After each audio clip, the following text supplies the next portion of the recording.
hello, everyone. Evening, everybody. Long time no see. Like 2 minutes since we've been able to talk. 2 minutes.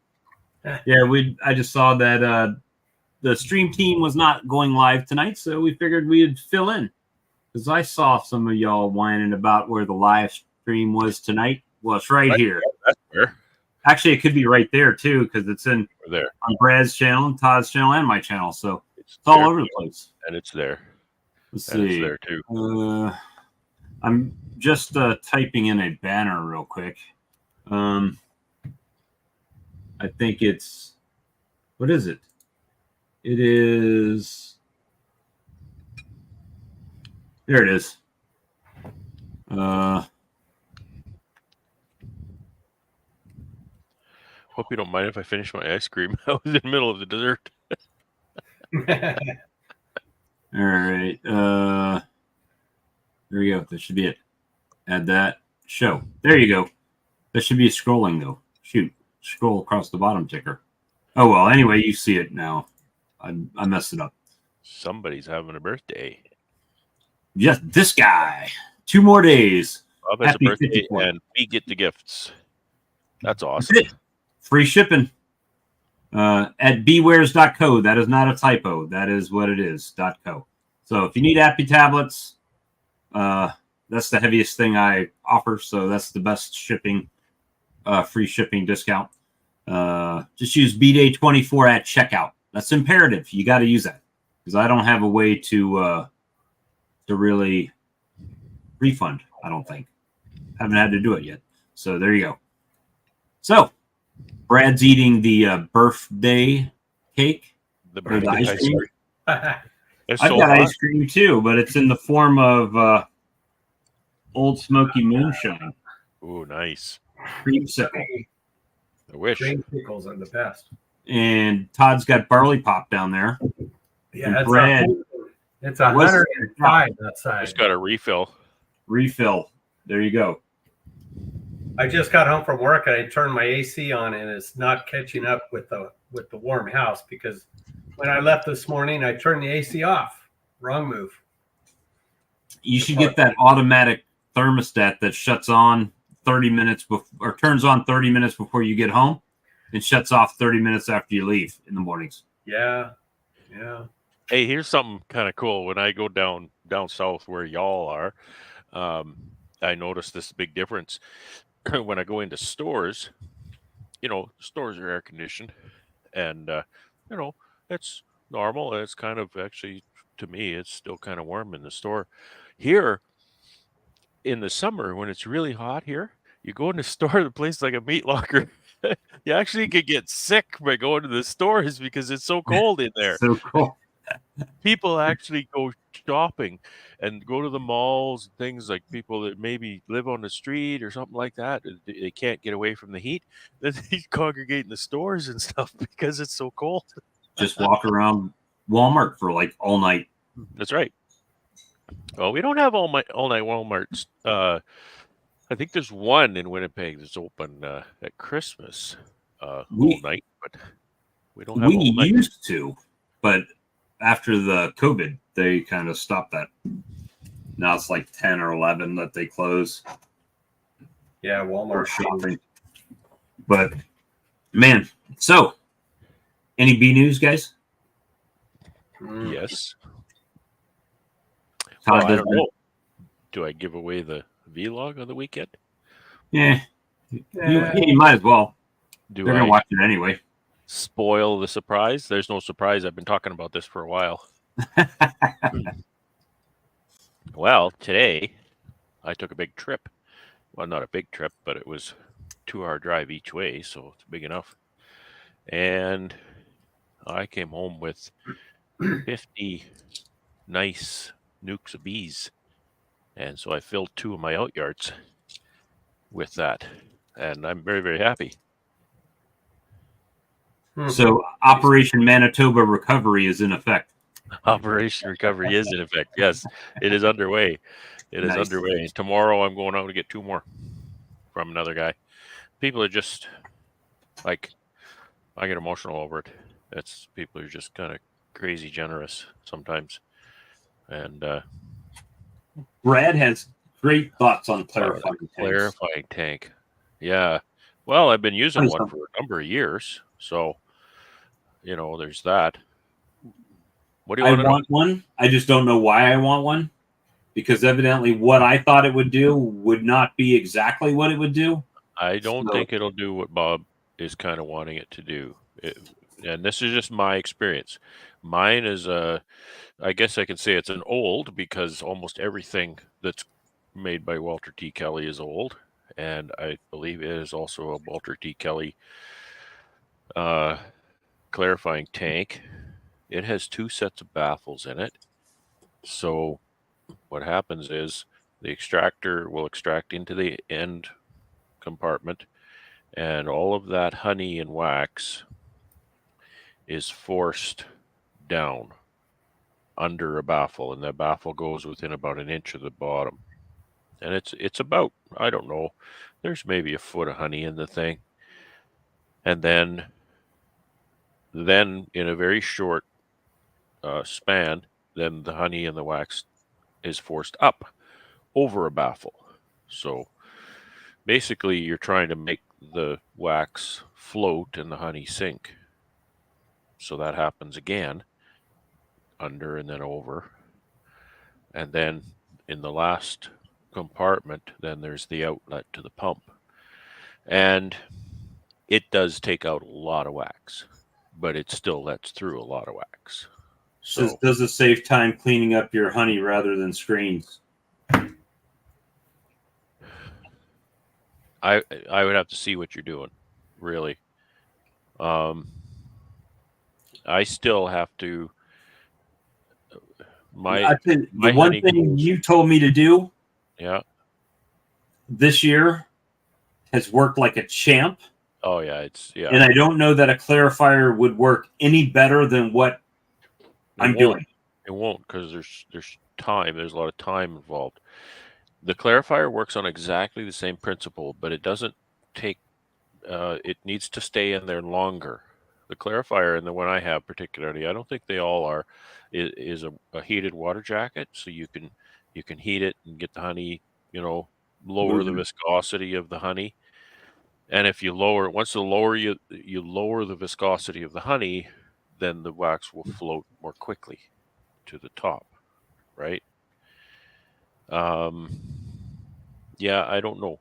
It certainly doesn't make it clean honey. It takes a lot of the wax out of it. That's what I'll say. But once it gets to my tank, that then is a big jacketed tank, holds 50 gallons. Then I still have to warm it and strain it out of there, because there's still quite a bit in it. But again, you're not letting it sit a long time. If I fill my tank and I let my tank sit overnight, then yeah, you're going to get pretty much clear honey coming out. But it doesn't use pressure or a vacuum. It's all gravity, right? Oh yeah. There's nothing gravity. Like that. Nothing like that. Gold. So I mean, it works the same as just let the honey run straight into your buckets. Yep. Stop straining out the extractor. I tell everybody stop. They come to me and say, I have a hard time, in extracting. I say, okay, tell me what you do. And they are all trying to strain out of the extractor. Stop doing that. Don't. I still do it. I know he doesn't listen. Well, you're a schmuck. That don't matter. He doesn't listen to anything I say. And if you can extract into a gated pail, boy, that's perfect. You fill that pail, you set that pail up, you let it sit overnight, you come back the next day, you open the gate, and you've got clean, pure honey coming out the bottom. Yeah, that's true. So I did that with the honey that I've extracted so far, straight into the bucket. Let it sit overnight or a couple of days. When I'm coming back I want to bottle it, I pop that thing open, scrape all the crap off the top, throw it back in my uncapping tank. It's going through all the other stuff that's in there. So a lot of that wax is getting stuck, but the honey's running back down through my tank, back into a bucket, right? So I'm reclaiming as much of that as possible. And man, does it ever make it easy. No hanging the bags and letting it drain, none of that crap. Just fill it up, scrape the stuff off, throw it over to the side, and then pour my bucket into my... I would say if you have, if you have I'm going to say a smaller, extracting process, figure out how much honey are you going to extract in a day, right? If you're going to extract 4 or 5 gallon pails worth of honey, then go and get yourself 4 gated pails, right? Or just buy 4 gates and drill the pails. Well, yeah, that's the easier way to do it, cheaper. So that then you can extract, fill your 4 gated pails, take a break, come back in the morning, and now those gated pails, you could just open it up at the bottom and that clean honey comes out. Then you can extract and fill those pails again. That's true, because if you're just siphoning from the bottom, it's kind of like that whole, like the wax melters theory, right? All the wax is on the top and you're melting it. So all that water that's below, that's your clean honey now. There's a question. So never strain it. Well, no, I didn't say never strain it. You can strain it, but your strainer's not gonna get all plugged with wax because all you're straining is honey and little fine bits. Yeah, there will be the thing that I battle when I do mine is I battle crystals in the honey. You'll always get a little bit of crystallization of the honey, the natural crystallization, and that'll clog the strainer. So, but I don't get a lot of wax because it all floats in my tank. Raise the extractor, then into a clarifying tank, then into a 5-gallon bucket with a 600 micron filter. Hoping to do 3,000 to 5,000.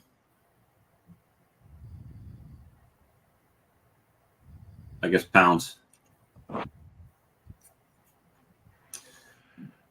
It'll take a while going through that 600. Yeah, that's your bottleneck. That's my bottleneck because I try to get it all packed into 50-pound 5-gallon pails, like as I extract, and that's the bottleneck because my wax melter that I use is about 50 gallons. It's more than 50 gallons. It's more like probably about 50 gallons because 50 pounds doesn't fill up a 5-gallon pail. But I'll extract and I'll fill that melter long before I can actually get it to strain. I'm straining to 400 micron, and it takes a while to, kind of warm it up a bit and get it to go through that strainer nicely. Mm-hmm. But so that's definitely my bottleneck.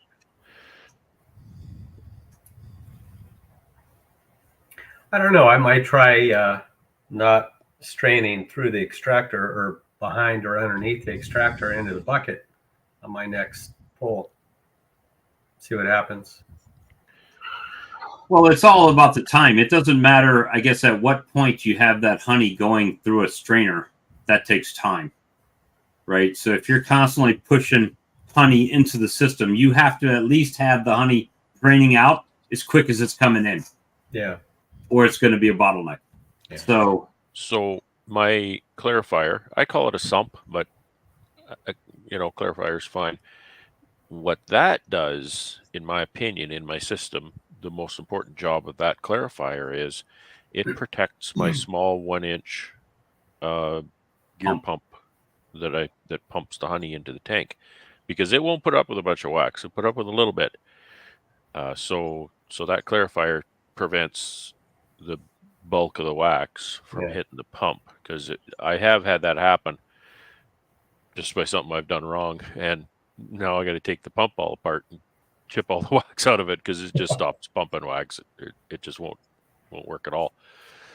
So that's what the clarifier does, protects the pump.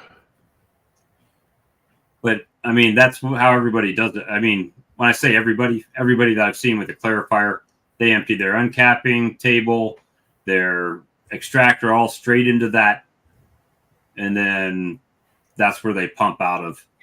And some people pump it through a filter system Some people strain it. So just depends on how you want to do it, I guess. I've been looking at one, and Brad's like, yeah, you don't really need one, because the amount of honey it takes in that thing to prime the system, as Brad calls it, is a lot. Yeah, you're Right. 10 or 20 gallons of honey to get that clarifier full. To get it working appropriately. Yeah. So, but yeah, I mean, I've found a great deal on one, and since Hilco just marked theirs down, which is probably no surprise that question was popped up on the day that I saw that it was marked down. He marked him down like $860 something for his clarifier, because he says he's got more coming in and he doesn't have room in the warehouse for all the stuff, so he's clearing out some stuff. I don't know. Am I the only one that finds it ironic? I find it. Everybody gets so excited about the customer service, the level of customer service on that. And to me, it just comes back to, why is my stuff coming to me damaged? Every time. Why is it getting to me damaged? Everybody I've ever heard say anything about, oh, his customer service is great. Everybody has damaged products getting to them. Every one of them. Yesterday it was Phil. Carl said his was bent. And I mean, I'm not saying he didn't handle the situation. What I'm saying is, it's coming to him. You got a Vivor extractor a while ago. I got one. There's a guy I know here got one. His was all bashed up, like bad, and yours was kind of bashed up, and the packing is destroyed when it comes. So I don't know. These companies, they're just not packing things well enough. I think that's what it equates to, right? The packaging is not up to the shipping handling. Right. I mean, I understand stuff happens and some stuff gets damaged, and it's a once in a while, but I hear about a lot of stuff. It's like everything. Oh, well, I had a problem, but he took care of it right away. Well, I had a problem, but he took care of it right away. Everybody's saying that. My first extractor I had shipped from Ontario. I bought it from Dancing Bee, and he shipped it right out of, that was before they had a Manitoba store. He shipped it right out of Ontario and here, and I picked it up. I had it shipped. We were talking about this earlier, Bob. I had it shipped to a dock in Winnipeg, and then went to the dock, and they just put it in my truck. It wasn't really big, but it was a 9 frame, so it wasn't tiny. And yeah, the thing was pristine when I got it. So well, and that's when I get the license stuff. It's always bolted to a crate and it's boxed up, and yeah, I mean, yeah. It's like you spend a couple $1,000 on equipment. Maybe I'm an asshole for wanting it to show up at my house, dent-free, ready to use condition. Well, and companies, I'm not saying this is what's going on, but companies will weigh dealing with damage against the cost of better packaging material and whatnot, right? Putting things in crates and stuff, that increases weight, so it increases shipping cost, and it increases costs at the head end. So if they say, well, this is going to cost us $100,000 a year, and we're spending $60,000 fixing the problems, well, we'll just fix the problems, right? That's kind of what sometimes goes on, and I'm not saying that's what's going on here, but I don't know. I'm just saying, and I agree with you, Carl. I agree with you 100%. It's not a Lyson or Hilco thing. Matter of fact, when I saw Bruce's extractor, I said, that looks like a great machine. It doesn't look like anything's wrong with it. And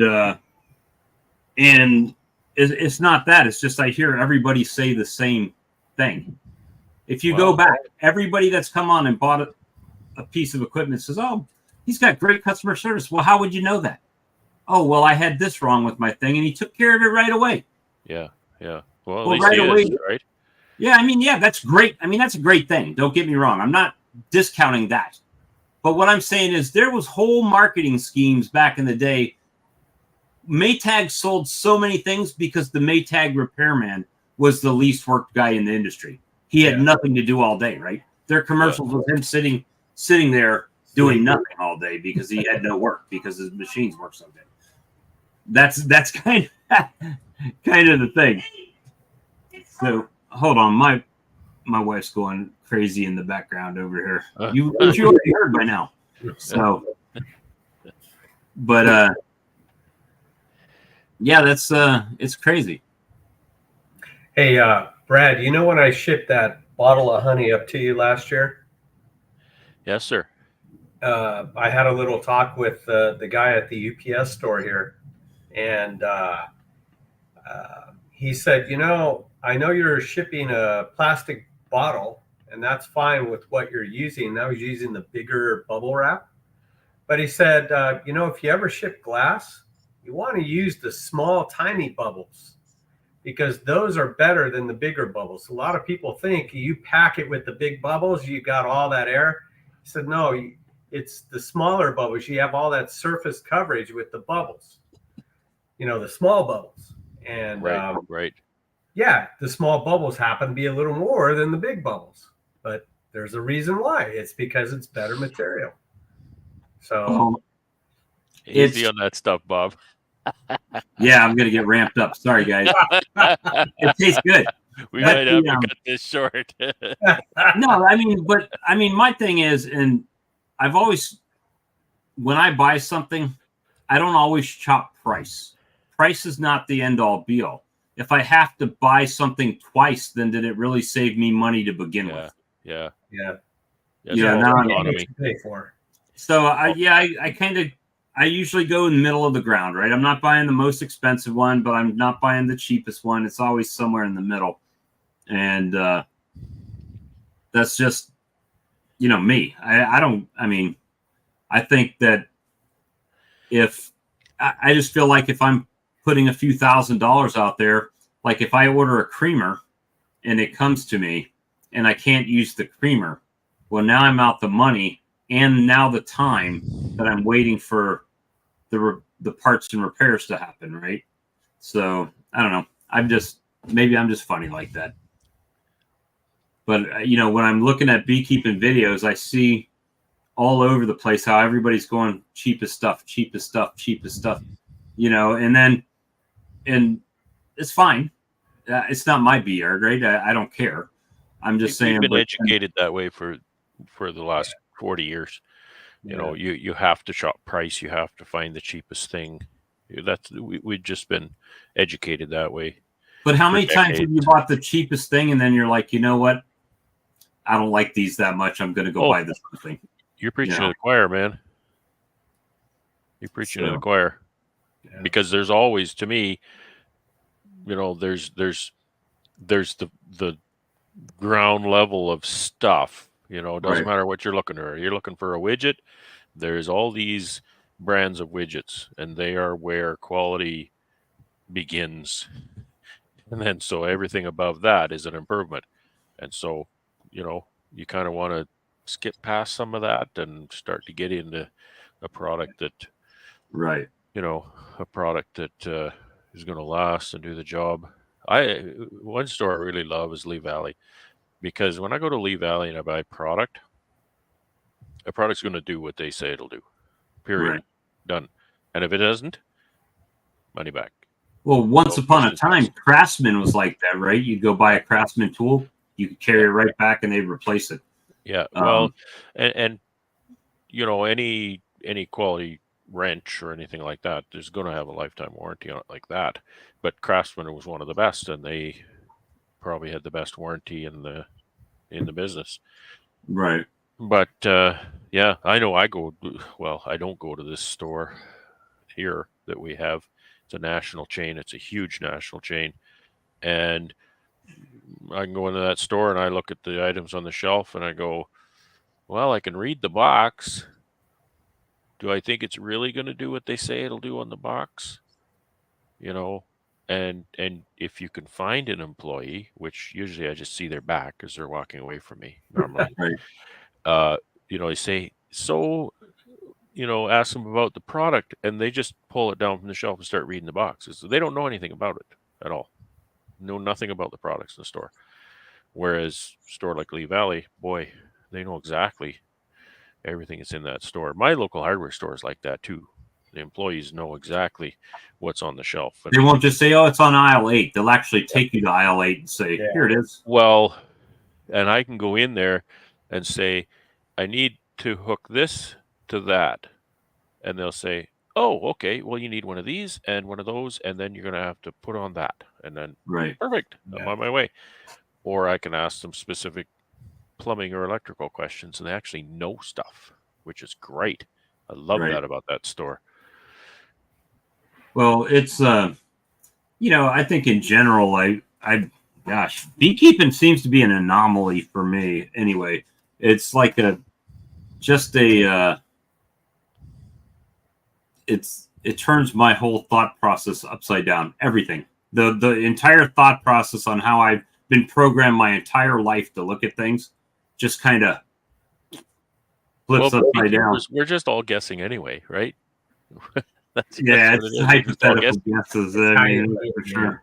And I was kind of surprised when I started keeping bees that I went to the bee supply store and I asked them a question and they just kind of, Oh yeah, do you want one of those or two? Yeah, Because they were, I mean, they weren't beekeepers. They didn't know. I was a beekeeper for a month and I knew more about bees than the person behind the counter. And not to fault them for that. That's not their job, but it's just in that industry. right. That's not their job. Right. So it was sort of, if you know what you want and you see it on the shelf, that you pick it up and buy it. That's you get your product information elsewhere is what you get. Right. Well, I mean, but then that's a whole nother topic right there. Careful. Oh, jeez. Careful. Dude. Holy cow. Well, good night, guys. Okay. Well, yeah, it's a whole nother topic. I'm not going to go down that information. So you work your bees today, Bob? I did. I did work my Appy bees today. I put some Appy tablets on the ones that were showing me some hive beetlage. So hopefully got them out. Working on getting those out of there. And Carl, I was looking down. I added some seconds on some of my splits that I made and had in 5-frame wooden nukes. I added a second box to a few of those today and some foundations. So checkerboarded them, see if they'll do anything. Maybe they won't. Cat time. Bootsy. Okay. And there's Bootsy. There's Bootsy. Bootsy's been having a tough time. He's not in very good health at all. So it's good that he can spend time with us. He's hanging out. One of the guys. Hanging out. He's getting some rest. He's sleeping well, it seems. And yeah. Hey, Carl, I'm not nodding off. I'm texting on my phone. He's not paying attention to us. That's all he's doing. No. I just. How come it's not on my screen? No, I'm adding to the comments. So I gotta get busy and start transferring nukes here like yesterday. Yeah, look at you. Heading to a market. Well, an event. We'll say that. An event.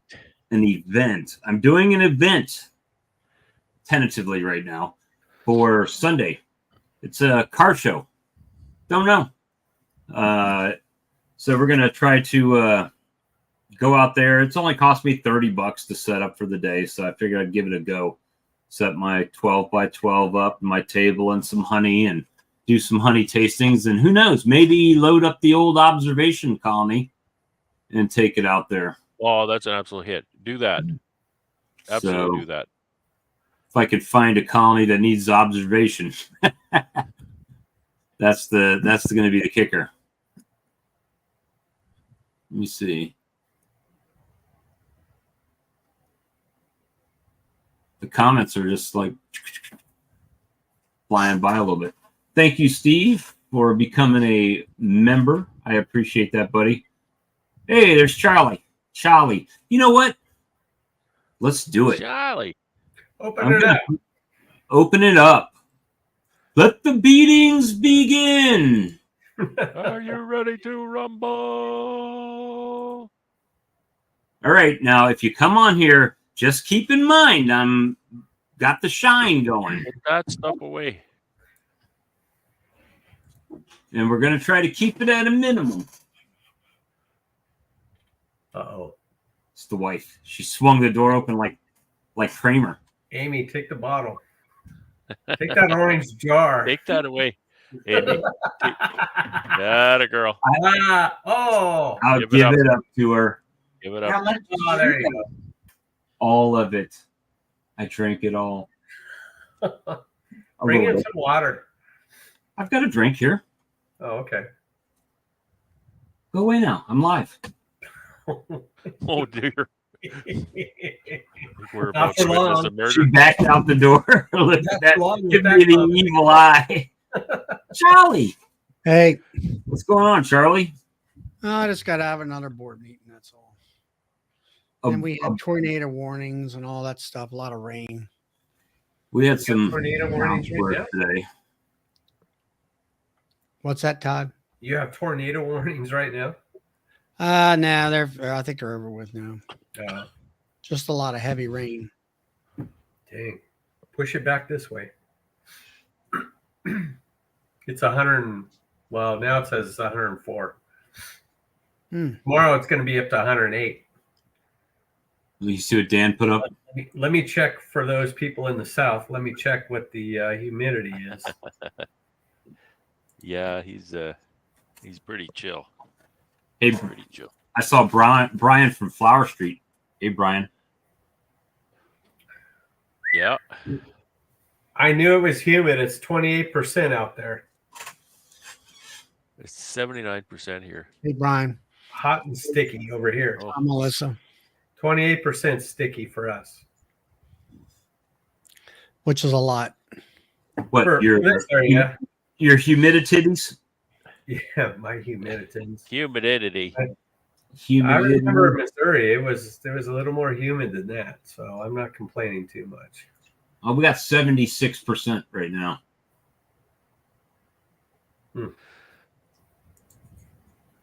Over 33 Mile there, he made the big time. Greg used his honey today on his peanut butter sandwich.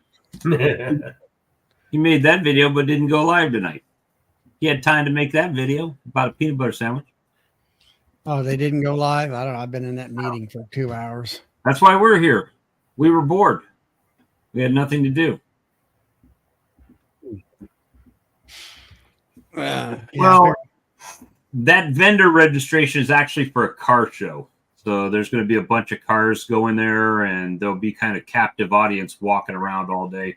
So may not do much, but it's only $30 to get in there. So it's a start. If I sell a couple bottles of honey, it's worth it, you know. Plus, my son-in-law is going to be in the car show with his car. So I'll be there anyway, probably. So I might as well try to make some money while I'm there. Nothing wrong with that. I don't have all the banners and all that stuff that I would have if I would have seen it earlier.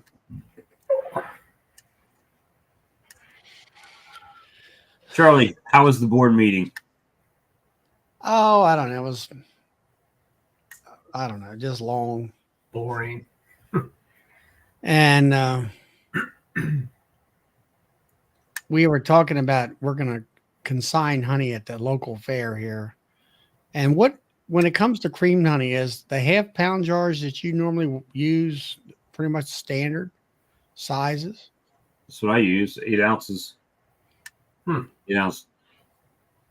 I mean, they were saying a pound. I said, I don't think that's right. I don't normally see creamed honey in pound jars. So they were going to research that. And I don't really know if there's really anybody in the club that. Most people don't put it in a jar anyway. I mean, no, Brad's guy up there puts it in a jar. But it's it's like a 12-ounce jar. I think it is a 1 pound jar of honey, right? I think it's important to draw the distinction because I think what you guys might be just lumping in creamed honey is what I would call flavored honey. Yeah, right? well, here in Because Maryland, you can't have it. Creamed honey is creamed honey, and you can flavor creamed honey. You can flavor liquid honey. So Well, that's, I mean, we flavored can't do honey that is here in one the thing. state of Maryland.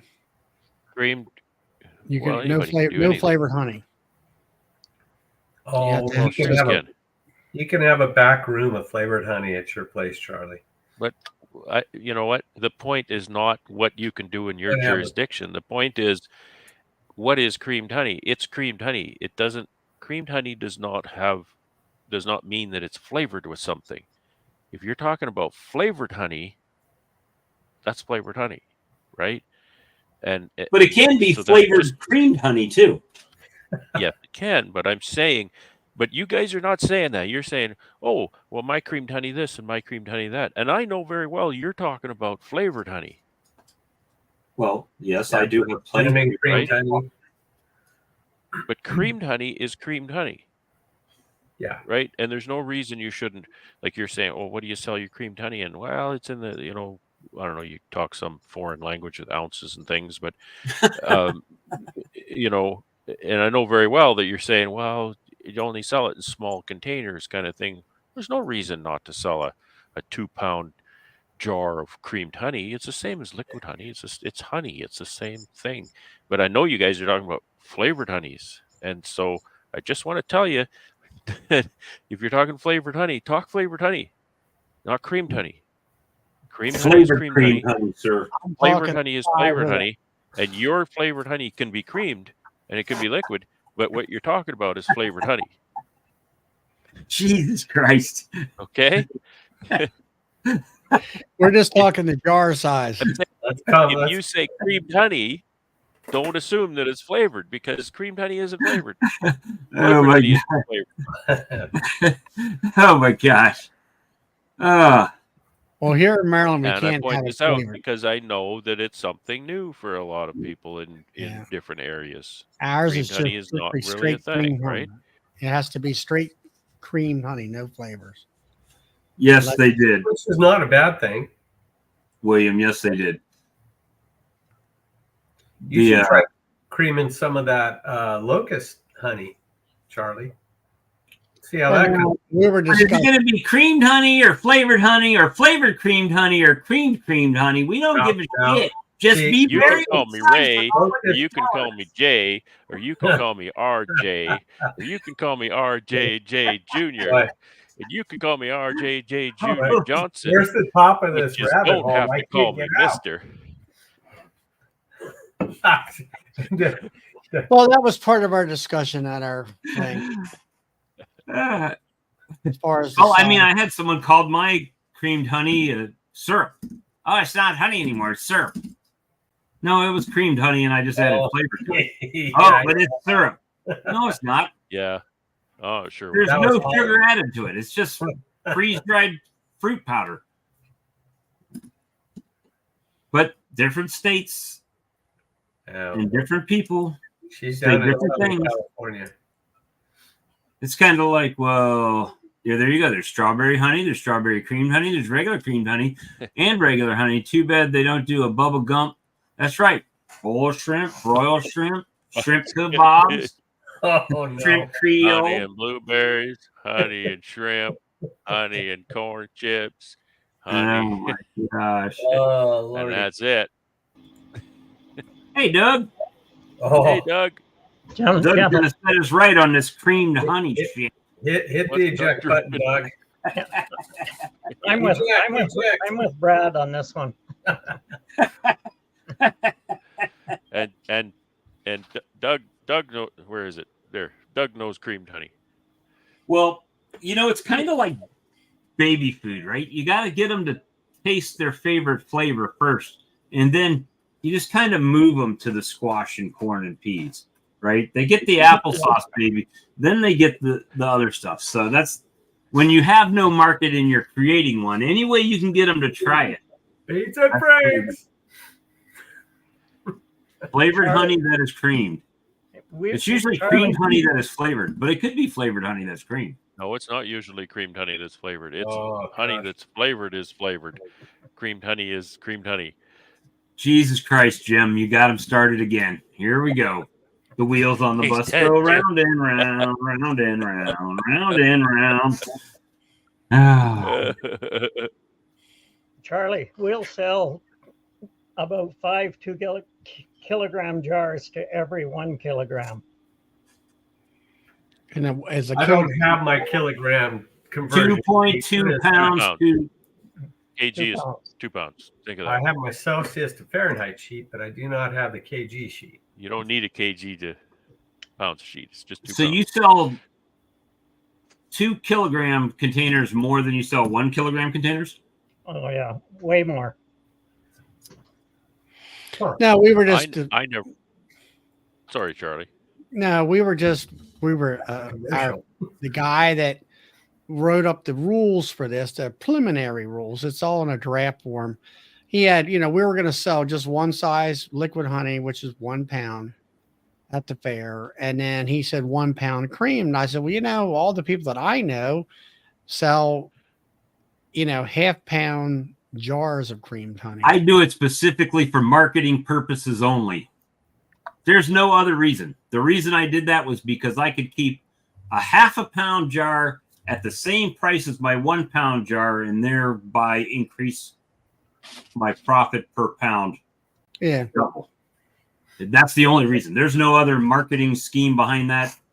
That was what I did. And well, anyway, that was just my question. I didn't know whether, I think up in Canada, creamed honey is the norm, and that's why you sell it in bigger because they buckets. can't do anything else with that Common. shit canola. No, I'm just kidding. Excuse me. Doug giggled at it, but no, I don't know anything about canola honey, and other than you guys say it crystallizes very fast, and it's really good for creamed honey. Which, voila! It's And you beautiful. sell it for money, Bob.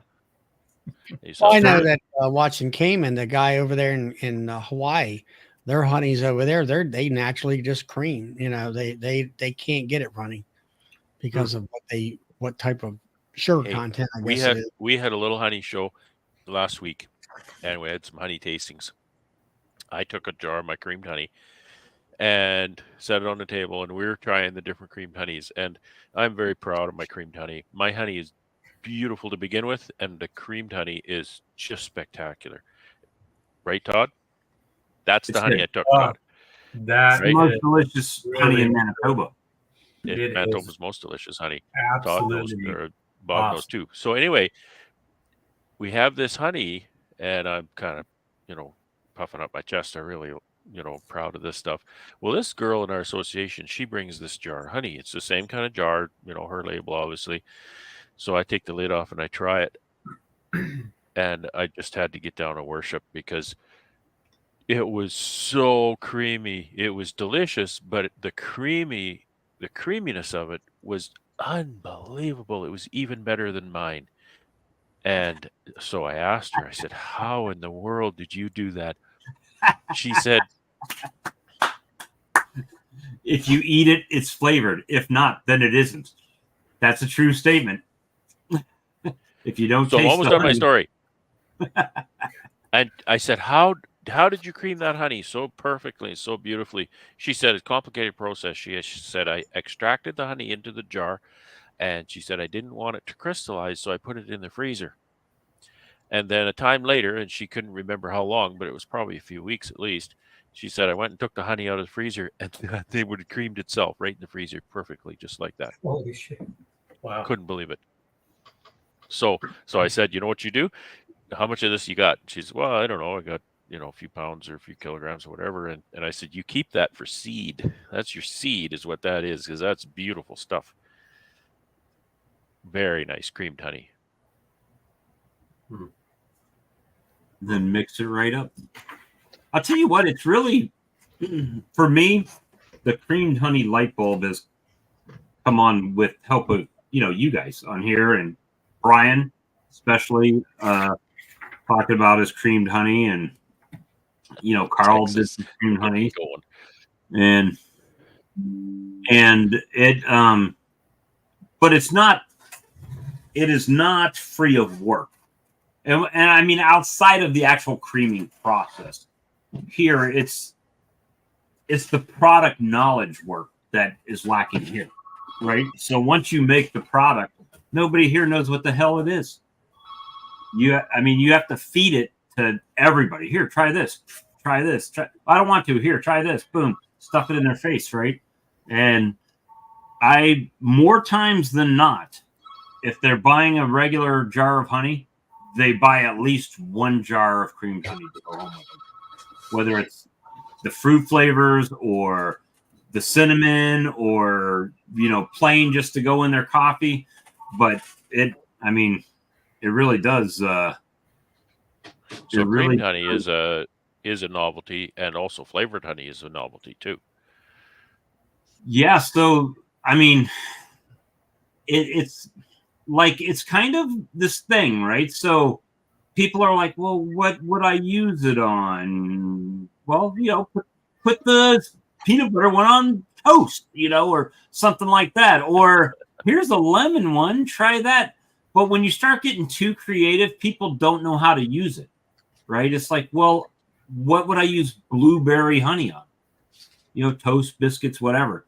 What would I use hot honey on? Oh, that's easy. Fried chicken, fish, cooking, and then I start bringing up the ones. And hey, I said, I know it's new here. This is the first place you've ever seen creamed honey down here. I said, but I was up in Canada. And I started giving them this whole story about they had dill, they had lemon, they had garlic. They've got lemon pepper. They use it to cook with, to season their foods. And once well, I didn't know I could do that. Now you're opening up their thought processes. And that's really helped out. I found that a lot of our markets, it would be immigrants would be questioning, what did you do to it? They weren't familiar with the creamed honey, and they would question it. Yeah, but now down here, if you say creamed honey, I can't use that. I'm lactose intolerant. I used almond milk. I used almond milk or coconut water. Well, we get the question all the time. What's the difference? Creamed honey, liquid honey. So we just have to explain that, right? Yeah. It's just granulated honey is all it is. But it's really fine. We control. I build myself up at that point. I controlled the crystallization process. I controlled how fine that was. I control the horizontal. Yep. Brad, you guys have whipped honey up there? Remember that? I've heard of it. I don't know of anybody. It's the same thing, but it is. But it's got air whipped into it, which I'm not sure is a great idea. No, but I don't know. But we call it honey spread. That way that's the way we get rid of the dairy thing. Why? Well, sure. I think that's why they came up with whipped. Whip, you just keep beating it, and it does beat the air into it. Yeah. It's kind of like it kind of has the consistency of like frosting. Mm-hmm. Mm-hmm.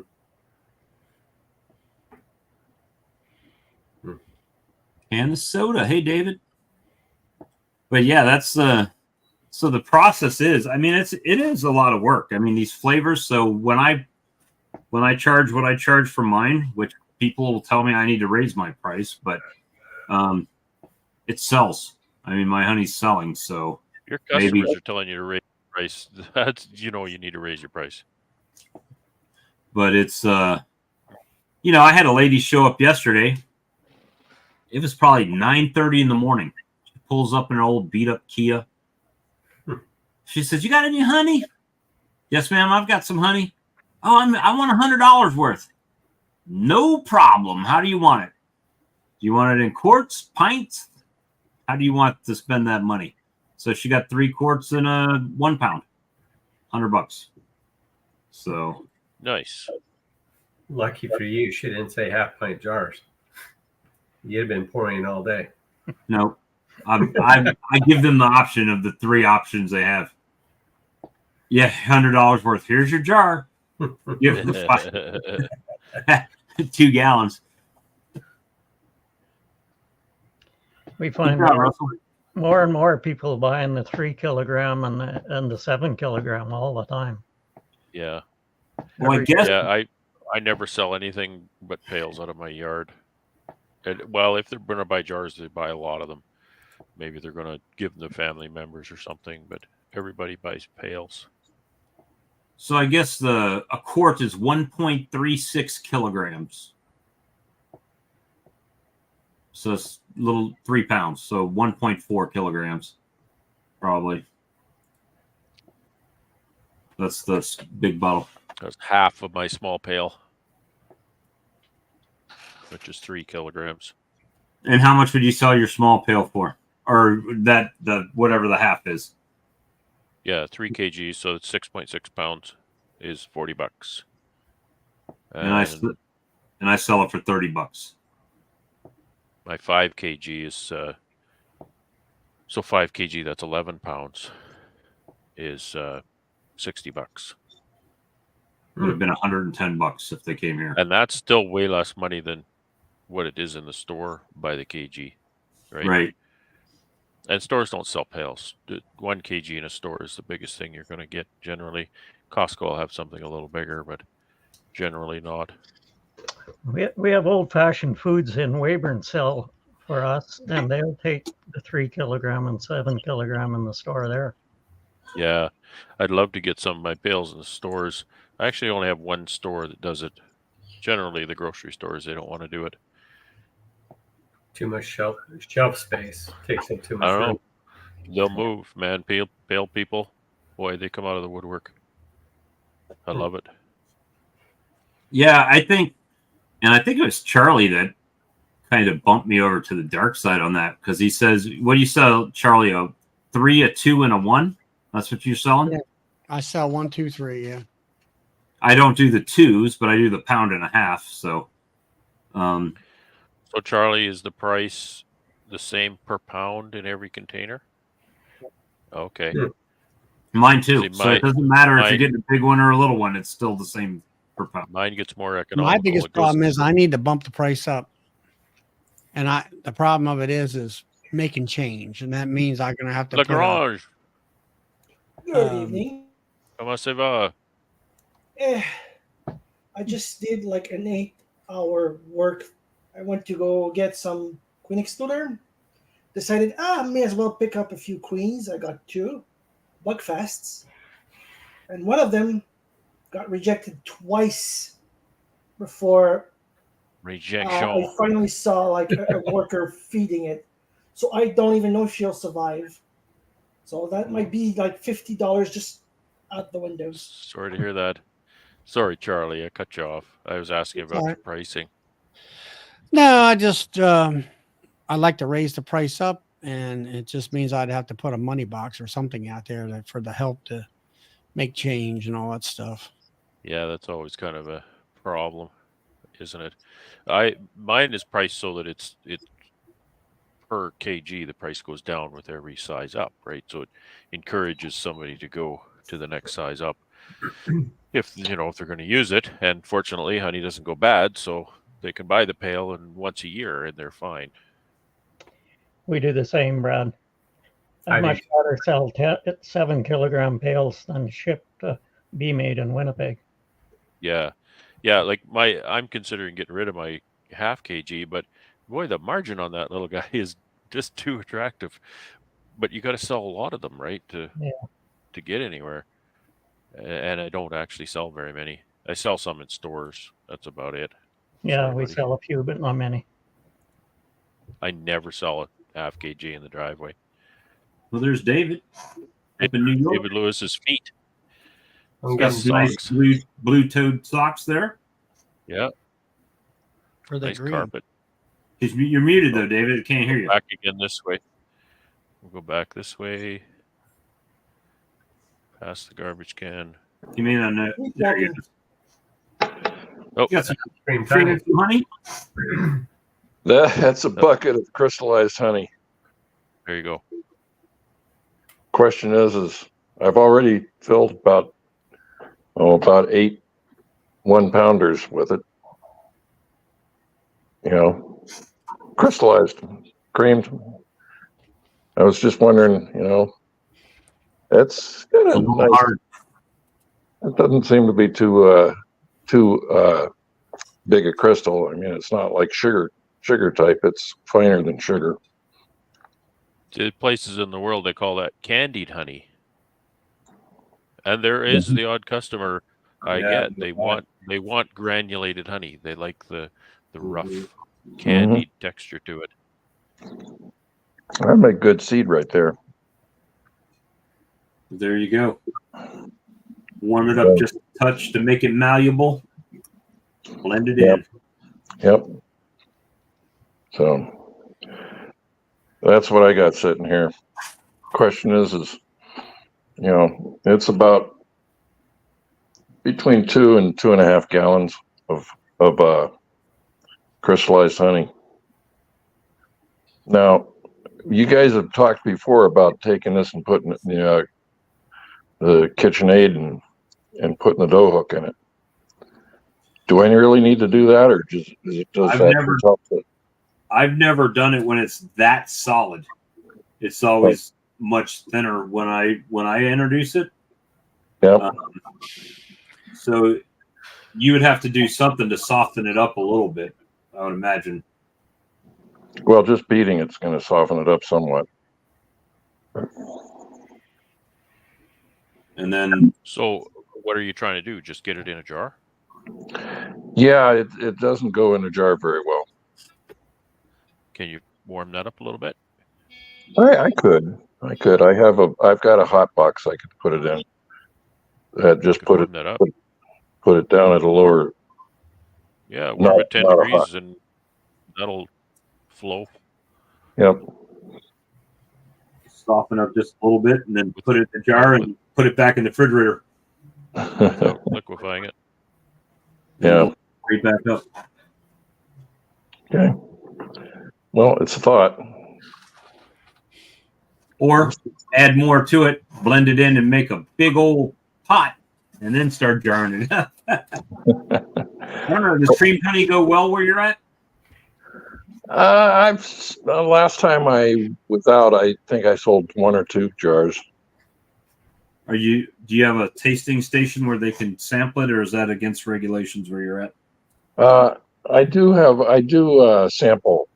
I have spoons and I sample my spicy honey and my regular honey, but I haven't sampled the crystallized honey.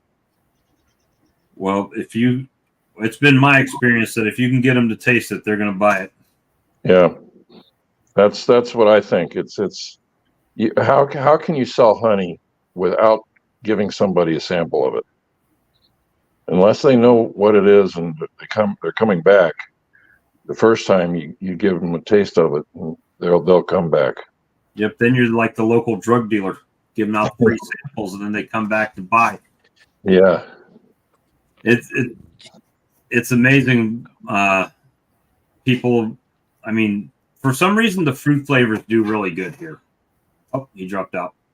The fruit flavor ones do really good here, and then and they will taste it, and then hey, let me try that other one, the blueberry. Okay, you can try the blueberry. Oh, okay. Well, I'm going to come back and get some of that. Not whether they do or not. That doesn't always happen, but they say they will. Here he comes.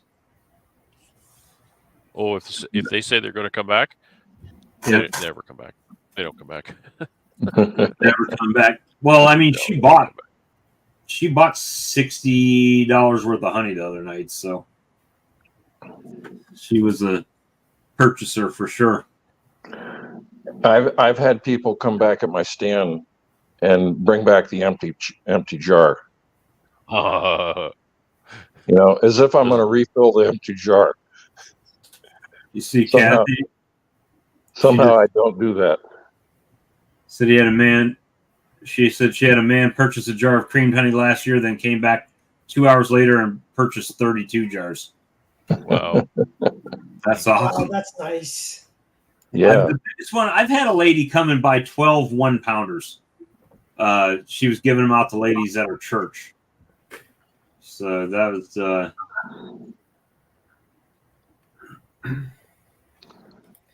You were talking about that lady that had the cream honey bread that she put it in the fridge. Our sump in our extracting room, it's not heated. and we'll run for 5 days before we'll shut down and pump everything out. And we have the nicest creamed honey in the bottom of that. It's just like butter. Wow. I don't know why, other than maybe the wax press, it's squeezing the honey out of the wax.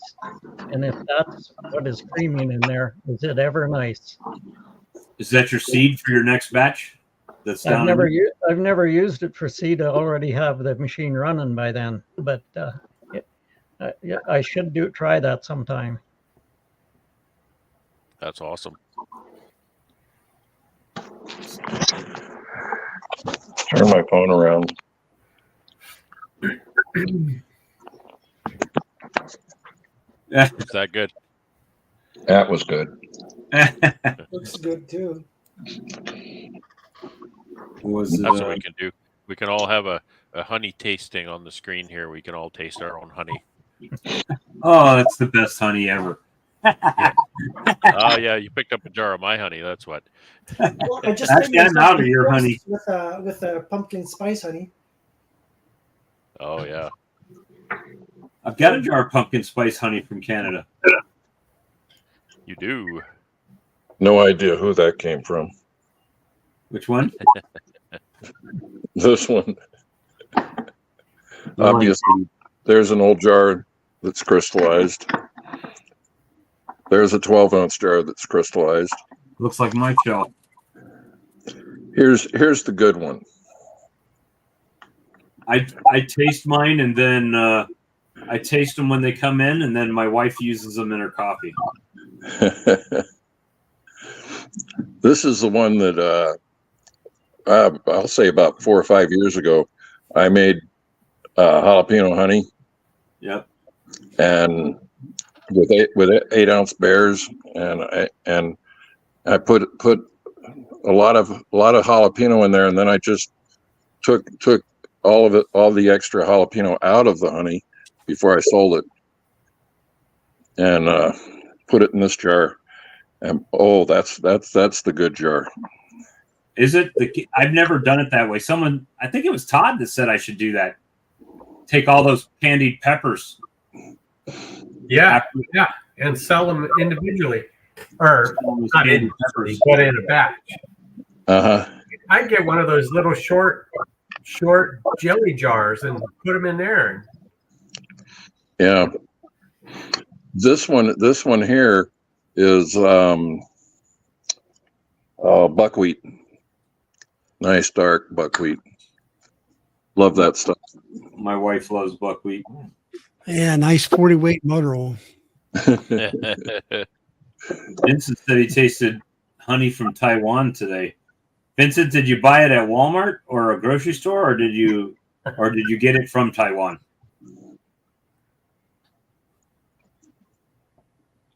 You talking?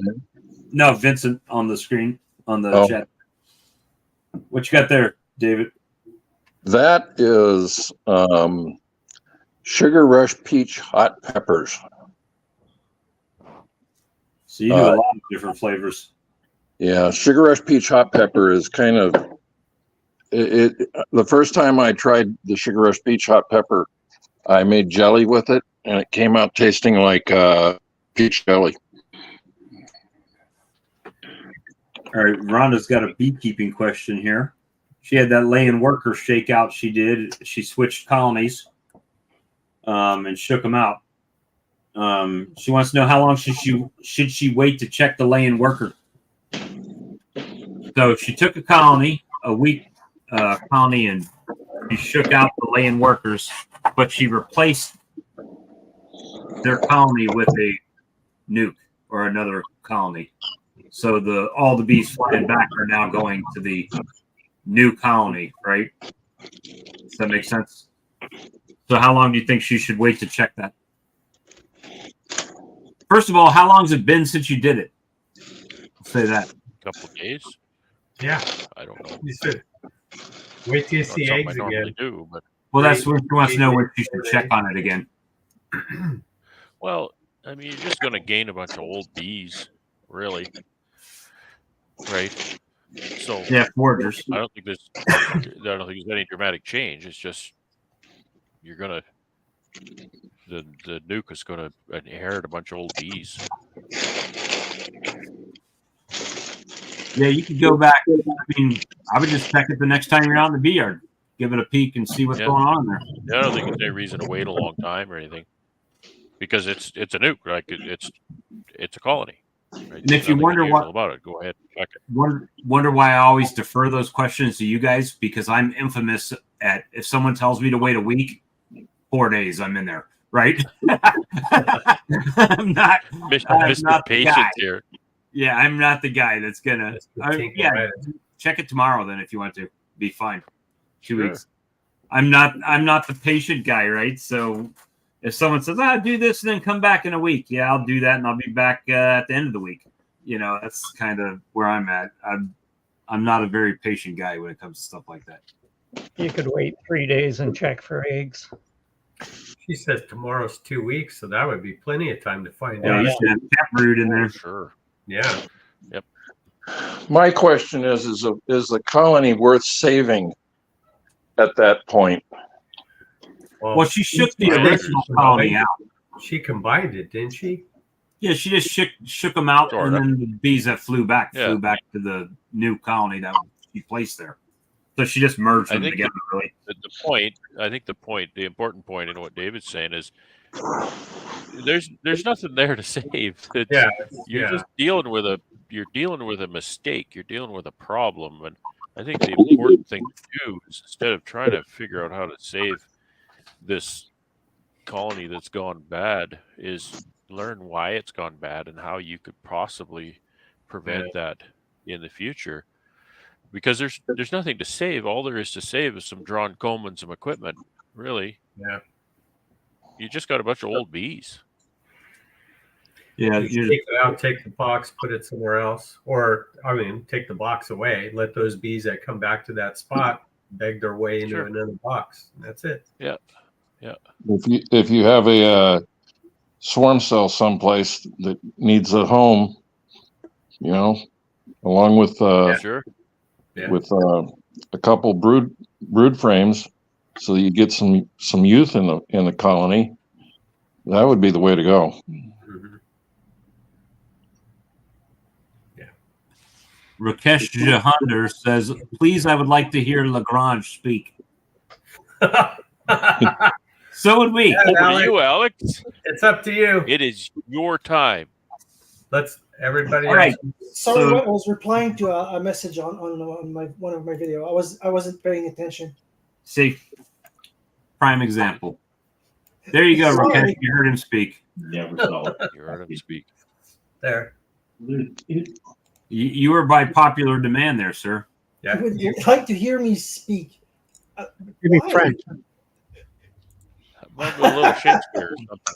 I'm a little Shakespeare or something, Alex. Or who's the French Shakespeare? I don't know. William, I have no idea for this year.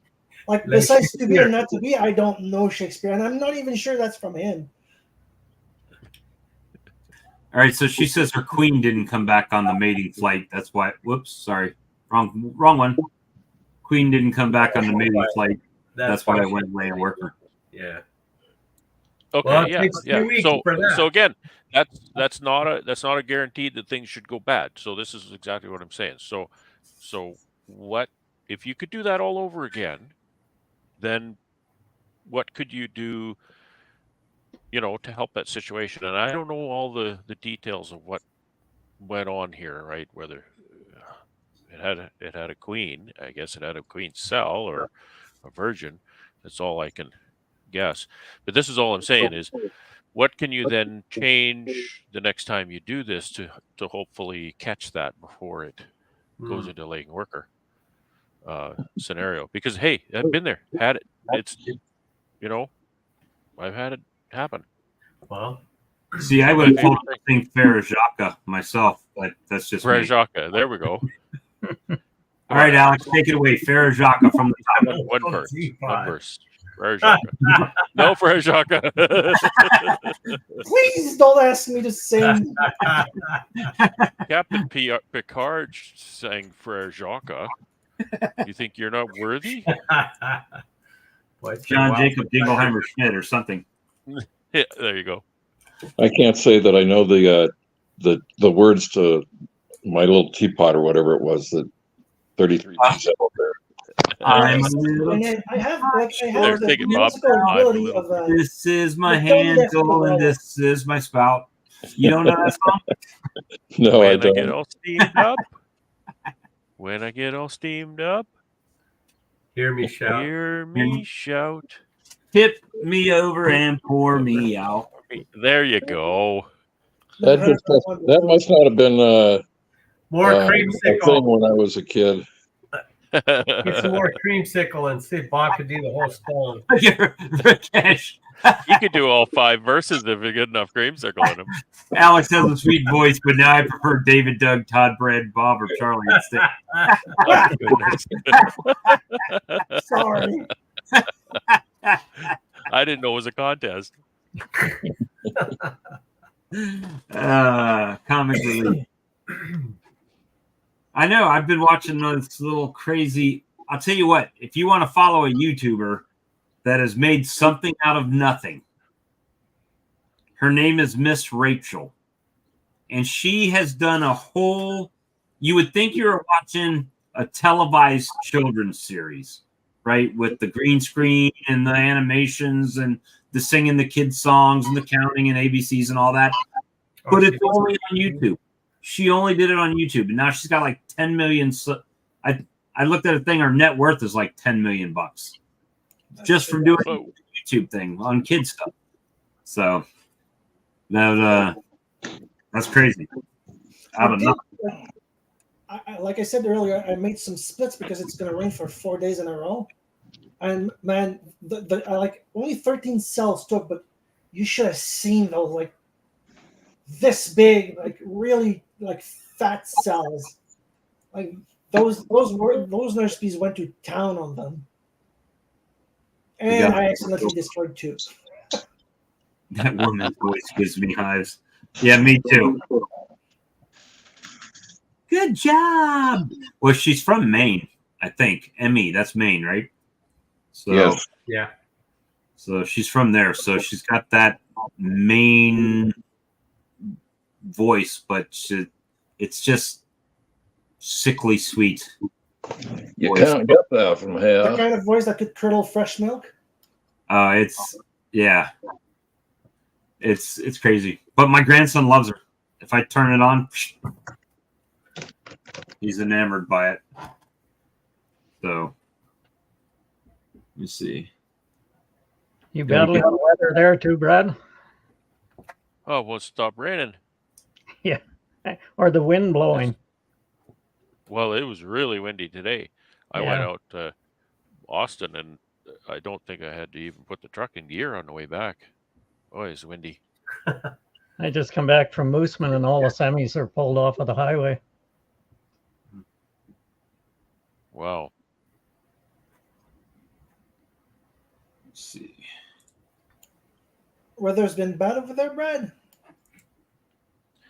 It was just rainy. Rain. I had, what was it, last week or so? I had the most beautiful dandelion crop here. I always wait for dandelions. That's the first good nectar, right? And beautiful, beautiful, lush dandelion crop. And it was too cold the entire time for the bees to fly. They missed the whole thing. And then by the time it warmed up, it was all gone to seed. I don't know whose Very channel disappointing.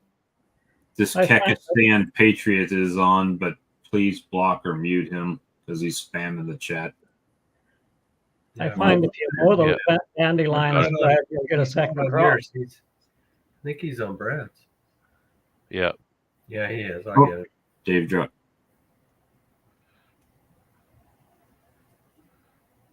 I don't see how they can even. I mean, they must just.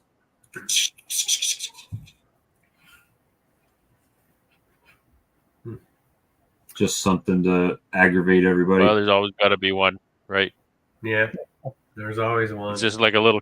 It's just like a kid playing with a light switch, right? It's, you know, small minds. Or when a cat learns like to flush the toilet and they just don't stop. Yeah. I've seen that before. That's so annoying. Well, if they're spamming anything of value, it'd be something different. But it's always just some garbage noise. So it's supposed to warm up a little in the next few days. Hopefully, not quite as much rain. And I got about 60 nukes I have to rehome into larger equipment. So boy, I'm going to be busy the next few days. Yeah, we've been That's doing a that. surprising amount of work. Is that what you've been doing, Doug? Yeah, Between the raindrops? yeah. You run out one day and wait for two, and go out another day and wait for two, and oh, geez.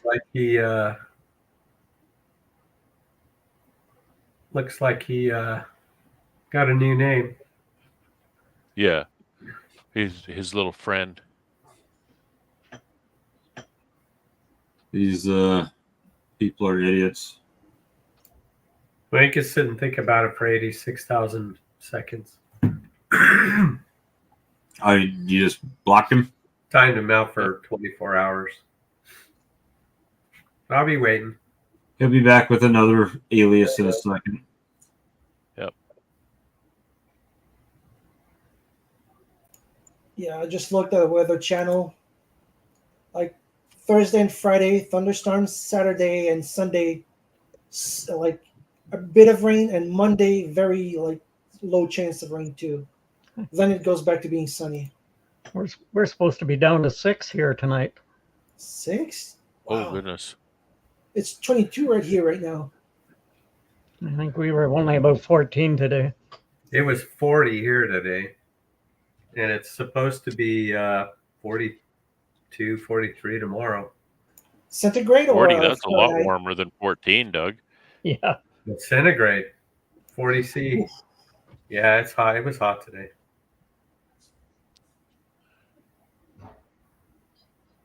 Oh, yeah, you're serious. 40C. Yeah. 40C. Oh, yeah. Right now it's Yeah, that's really hot. I've answered this question 3 times, but I'll answer it one more time. No. No leads on bulk sugar or high fructose corn syrup. That's number 3. right now, Alex, it's 38. Oh, I need to go. Yeah. And it's 7 o'clock in the evening. I went through Montreal to get those Queen scooters, and like very high traffic with a car that doesn't have AC. It was rage inducing. And it makes you drowsy. I don't drive often, so it was really unpleasant. Holy crap. We're getting spammed again. I got it on Brad's channel. Let me get that on yours. I shouldn't have any on mine. It's showing as linked. Somebody else. My screen is showing. Where you go? I don't know whose channel I'm on. I don't see any. My phone doesn't show yours, Bob, but my computer shows it. Here's another one.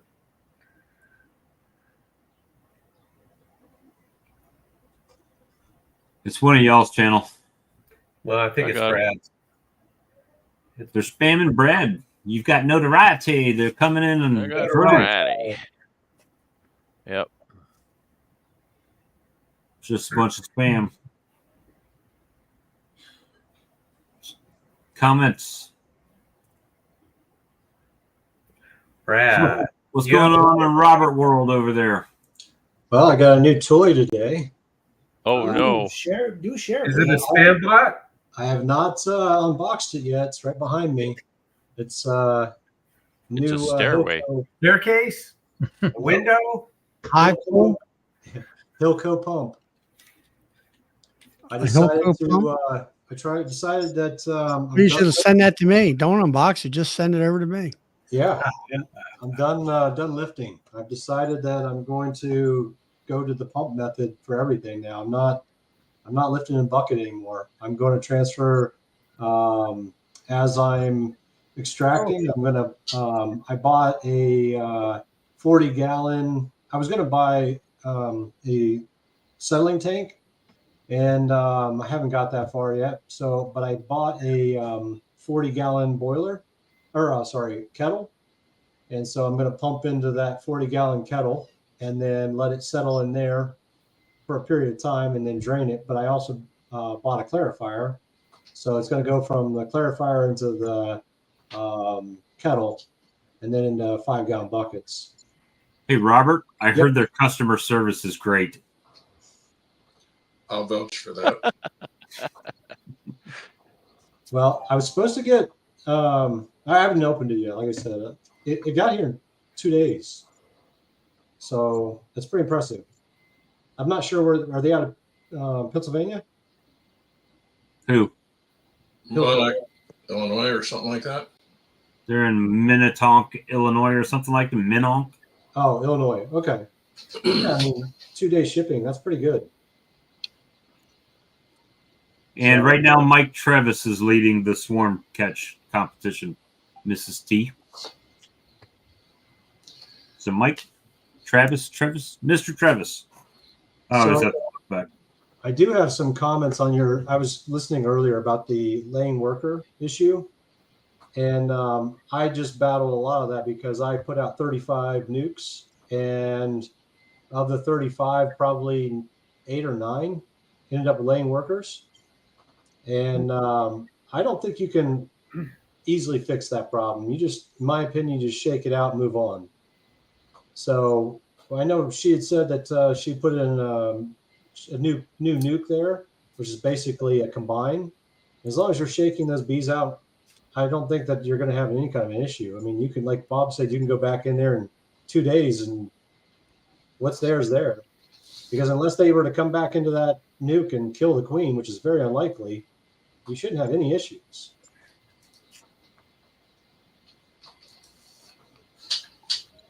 You guys still battling the other thing, or Your channel's getting hammered, Brad. Yeah, I'm not sure what to do about that. hey Todd? The reason why I was calling in, I was giving you an update. We had that issue with the. I pulled the queens, and then all my queens got knocked down. Yeah. So I put back the original mated queens. Yeah. And in a dozen different hives. 3 of them were killed. Then, like 3 or 4, I think it was 4 of them, they let that old queen lay for 2 weeks, and then they killed them. Superseded her. Yeah. And they superseded her. They did that to 4 of them. I couldn't believe it. So out of the 12 I put back, 7 of them were dead within 2 weeks. Want me to give you a hand banning those guys, Brad? Sure. So what I did is I just decided, heck with it. I pulled all those. What I did is I had all those queens inside of queen excluders. I took the all the supers off of it, and I took the queen and her eggs, and I put them in their own nukes. And then I took a new nuke with a virgin in all of them. I took 12 of those, and I just paper combined with new nukes, and 100% success on that. So a week later. So in the future, I think that's the route I'm going to go, because it just is so much easier than having to fool with it. And because all the brood went with the queen. There didn't seem to have any issues whatsoever. Yeah. And we're having, that week we were having heavy robbing. So I was surprised that they had 100% success on those newspaper combines, because the robbing was terrible. That might have had something to do with them killing the queens too, because they blame the queen on everything. So if you got a lot of robbing pressure and you have that queen that's newly introduced, that could be why they killed them off.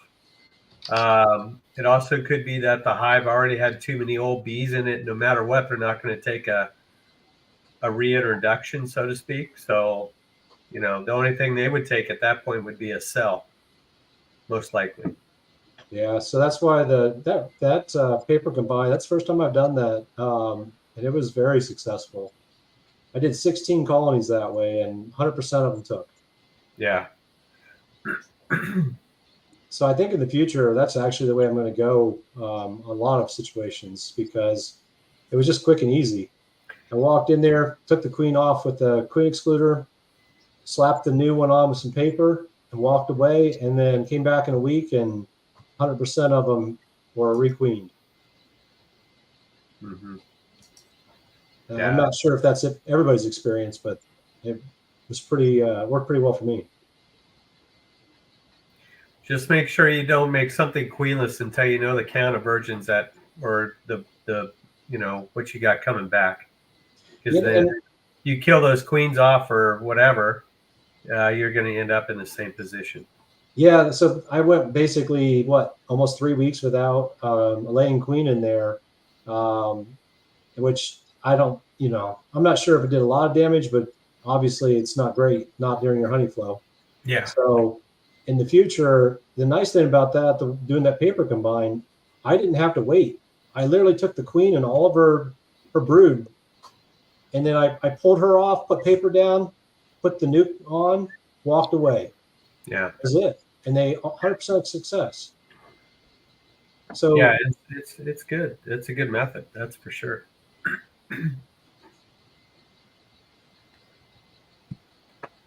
That looks like he's playing whack-a-mole. Yeah. Yeah. It's fun.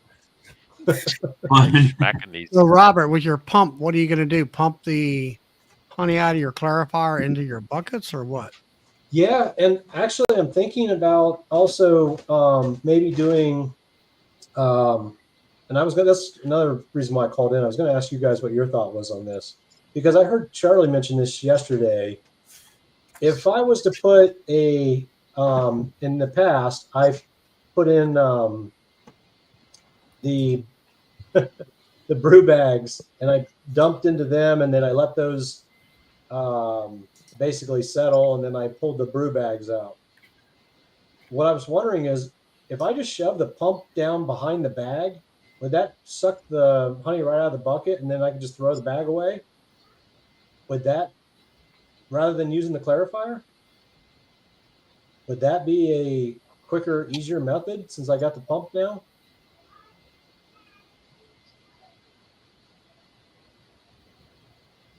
I'm not sure just what you're going out of your extractor into the clarifier. Clarifier is supposed to take the I was bulk actually thinking about, what if I don't put the clarifier in line? What if I just drain into the buckets with the brew bags, and then put the suction side of the pump outside the bag in the bottom of the bucket, and just suck out of the bucket and basically strain it right there at 400 micron.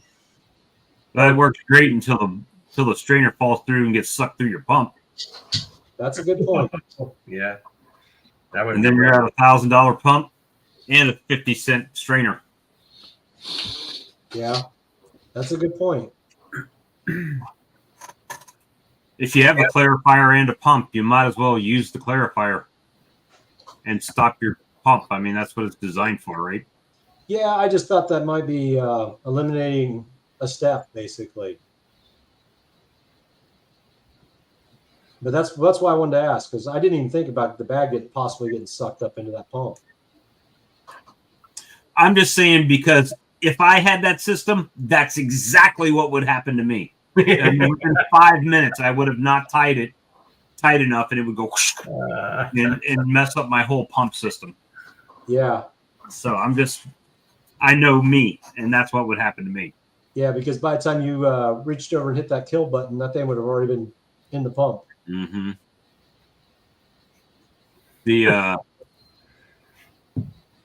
But I mean,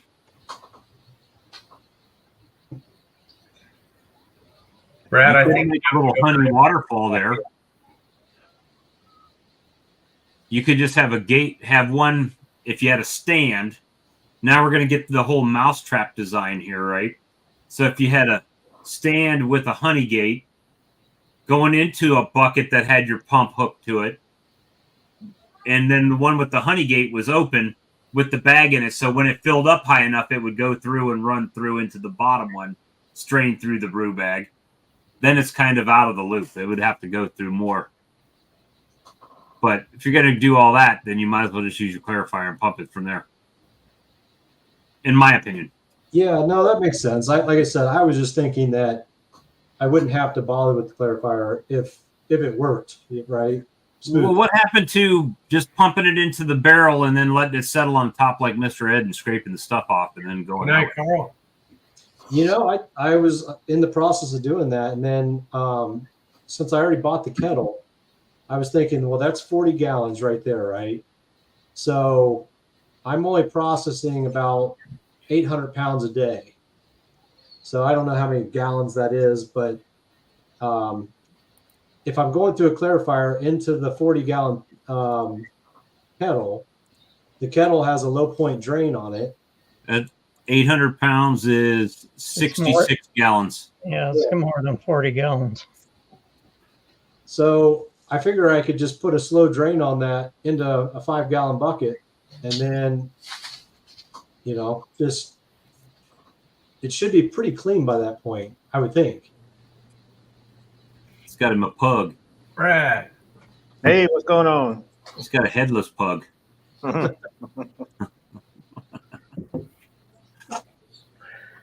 I brought him in to fight with that dang cat Brad had.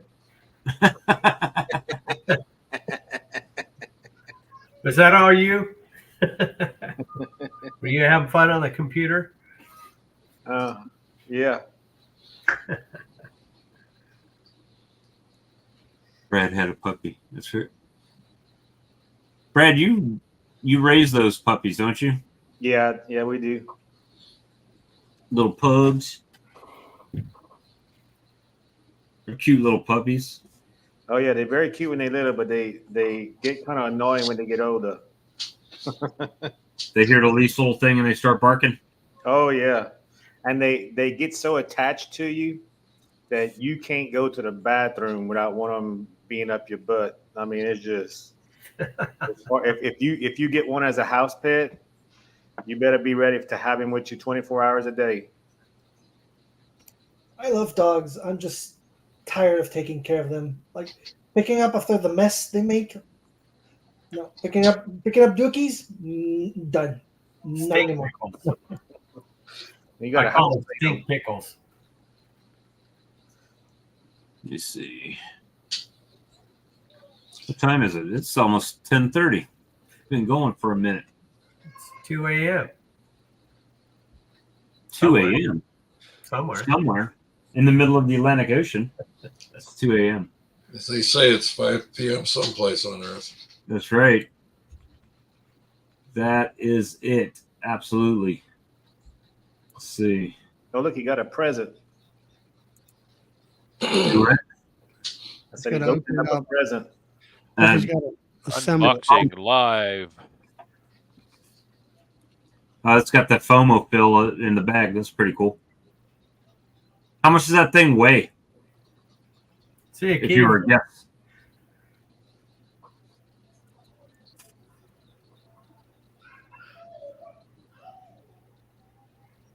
£5 pounds.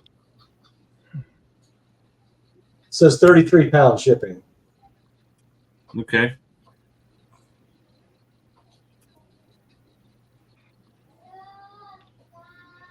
When I got my Ultramax, came in with a big dent in the side of it. Oh No. Say it ain't so. John gave me a $100 coupon for my next purchase. I just took and pounded it out. You can't even see the dent now. Well, that's good customer service.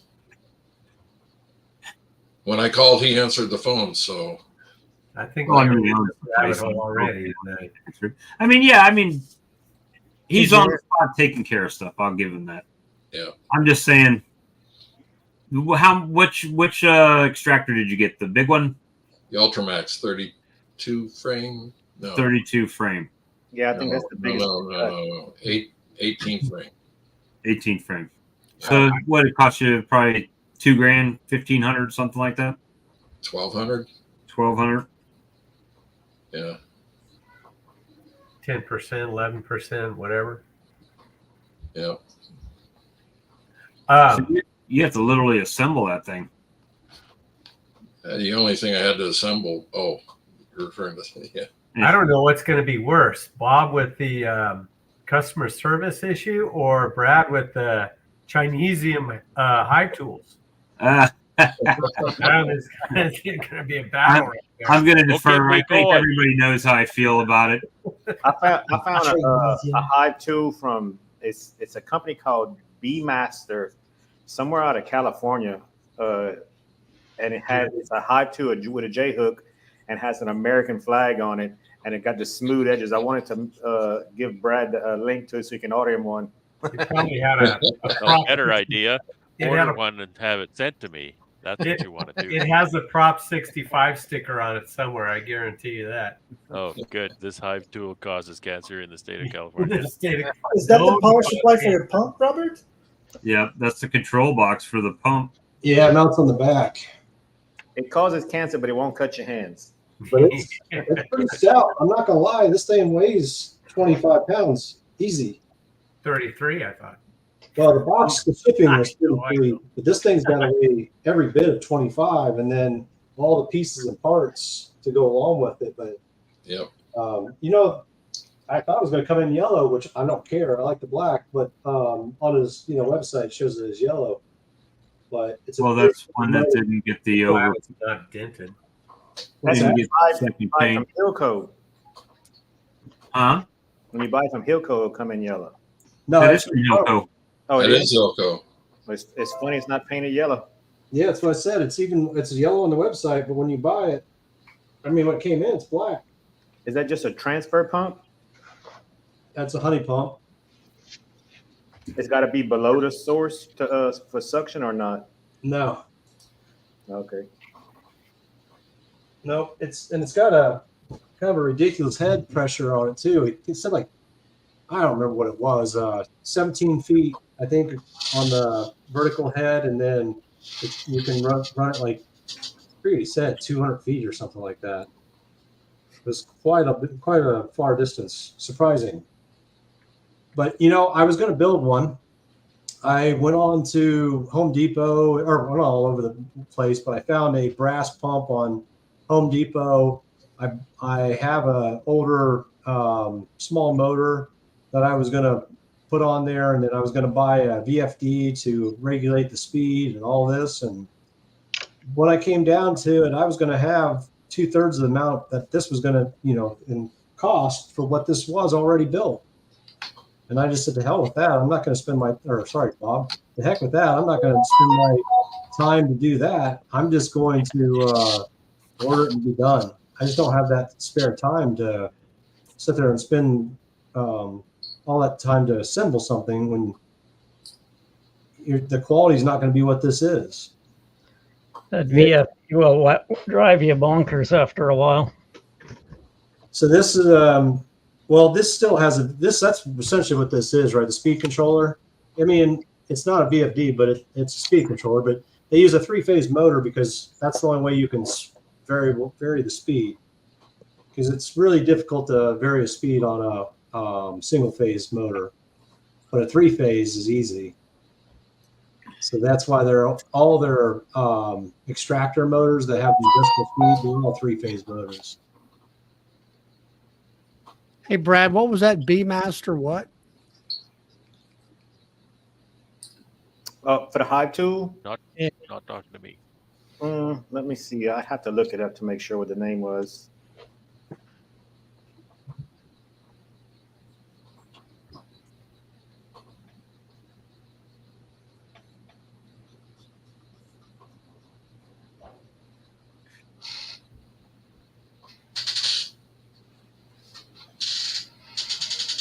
Can you show us the little dog, please? I don't like taking care of them, but I think they're adorable, especially pugs. Brad. He's looking for that website. I was so excited today. I actually found a Maxon hive tool in my Apiary camper. I was digging through boxes, and there was a Chinese one in there too. I wasn't excited about that, but one of my Maxon hive tools was in there. Now, if I could only find the other 10 or 15 that I've bought in my life. So I apologize. I mean, if I'm stepping on you, Brad. One of the nice things about their pump that I really liked is they use the standard sanitary fittings, 1.5 inches. Now they send it with 1.5 inches sanitary to a barb, which is really nice. But you can also use the sanitary, just a standard sanitary connection, which is what's on the pump itself. And then Hilco is nice enough to throw in the connection that goes between, so I can run from the bottom of the extractor directly into the pump if I want. So that was really nice of them. So that amounts to is you can pump wax. Yeah. So there's that option, but that's why, because I was thinking about depending on how slow I run this pump, I could pump straight from the extractor. But like we were just talking about, I've been debating: do I pump into a barrel? Do I pump into a bucket? Do I drain into a bucket? Do I drain into the clarifier? That's where I'm at now. But Bob definitely had a good point, though. I'll probably end up with a bag in my pump if I go into a bucket.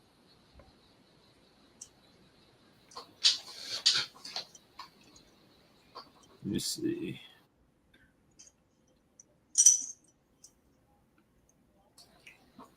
Brad froze up right there. Cajun Brad froze. That's because his dog's face went into the Matrix. His dog vanished. Where'd the dog go? He's gone now. Hold him up to the camera. My internet went out for a second. Did you find it, Brad? I'm looking when I was looking for it on the internet because I'm looking on my phone and it went out, so I had to redo it.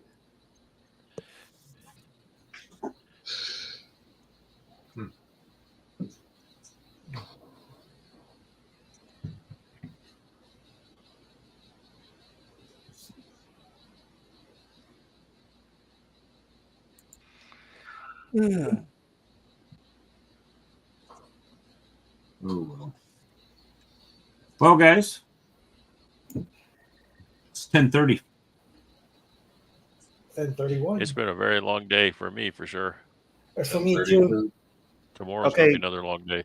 Charlie, it's called the Massive Bee Store Frame Lifter company.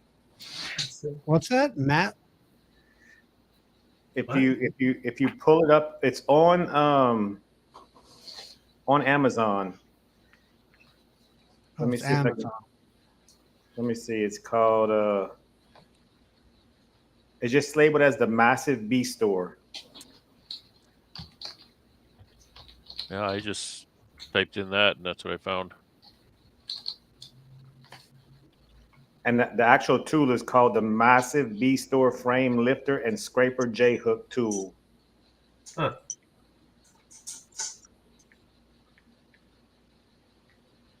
Let me see if I click on it, if it tells me who. Yeah, it says sold by Massive Bee Store. Those are just Chinese hive tools, though. I can tell by looking at them. Don't say that, Brad. 11 inches long. It's got an American flag on it. It's not Chinese.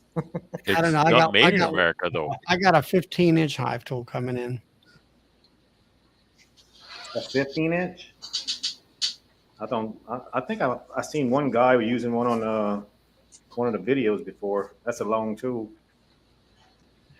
Yeah. And here's one of the differences. You can see in that hive tool. You see the hole near the J part, the hole that looks like Kermit the Frog's eye. You know what I mean? Mm-hmm. It's a nail puller. Well, I know it is. In the Maxent hive tool, that's just a round hole. There's nothing special about it. It's just a round hole. So that's one of the differences. But this is, I can tell this import duty fees too, so it must be Chinese. All right, guys. Well, it's 10:30. I appreciate all you guys hanging out with us on a Wednesday night when no other stream was going on, and we're just kicking it for a little bit. And we appreciate you. And Charlie, what, Friday night, Charlie? Yep. I don't know that I'll be there because I'm supposed to be going to dinner for my birthday, but we'll see what time we get back. I might pop in. All right. And we'll check it out. But Charlie's on Friday for sure. So, all right, guys. Have a good one, and we'll see you on the next stream. Take Good care. night, everybody. Buenos noches. Hasta la vista, baby.